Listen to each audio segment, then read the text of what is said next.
Hello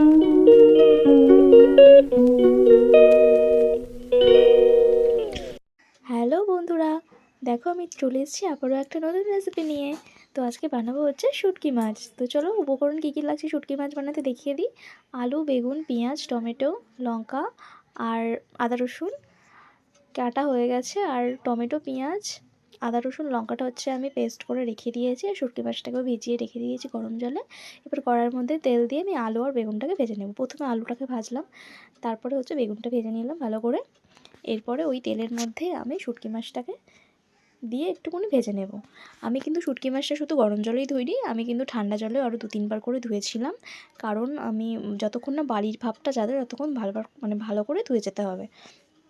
দেখো আমার শুটকি মাছটা আমি দিয়ে দিলাম, একটু লাল লাল করে না ভেজে নেব শুটকি মাছটা। শুটকি মাছ ভাজা হয়ে গেছে। দেখো ওই তেলের মধ্যে আমি যে পেস্টটা বানিয়েছিলাম আদা রসুন পেঁয়াজ লঙ্কা টমেটোর যে পেস্টটা বানিয়েছিলাম ওটা দিয়ে দিয়েছি। এবার দিয়ে একটু ভালো করে একটু কষিয়ে নেবো হালকা। কষানোর পর যখন একটু তেল ছেড়ে আসবে তখন আমি গুঁড়ো মশলা অ্যাড করেছি কিছু। তার মধ্যে দিয়েছি লঙ্কা, হলুদ, জিরে, ধনে, নুন আর কাশ্মীরি লঙ্কার গুঁড়ো দিয়েছিলাম। ওটা কষানো হয়ে গেছে, তারপরে ভেজে রাখা শুটকি মাছটা ওর উপরে দিয়ে একটুখানি হালকা হালকা করে কষিয়ে আমি গরম জল একটুখানি দিয়ে ইউজ করেছি এর মধ্যে। তোমরা কিন্তু গরম জল ইউজ করবে, কারণ ঠান্ডা জলটা দিলে না একটু টেস্টটা যেন একটু অন্যরকম চলে যায়। তারপরে কষানোর পরে কিছু লঙ্কাটাও আমি কাঁচা লঙ্কা অ্যাড করেছি। আবার একটু কষিয়ে নেওয়ার পর আবার ভেজে রাখা আলুগুলো আমি অ্যাড করে আবার একটু কষিয়ে নেব। তারপরে এবার বেগুনটাকে দিয়ে দেবো, ভেজে রাখা বেগুনটা।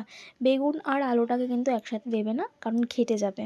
প্রথমে আলুটা দিয়ে একটু কষিয়ে নেবে, লাস্টে বেগুনটা দিয়ে একটু কষাবে। দেখো আমার কষানো হয়ে গেছে।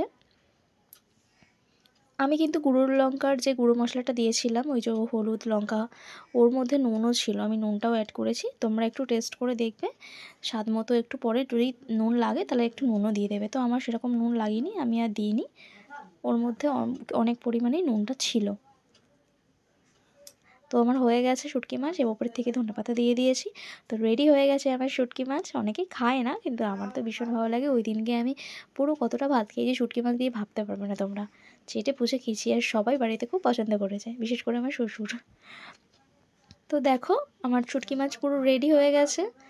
এই ধনেপাতা দিয়ে একটু আবার একটু করে নিলাম খুন্তি দিয়ে।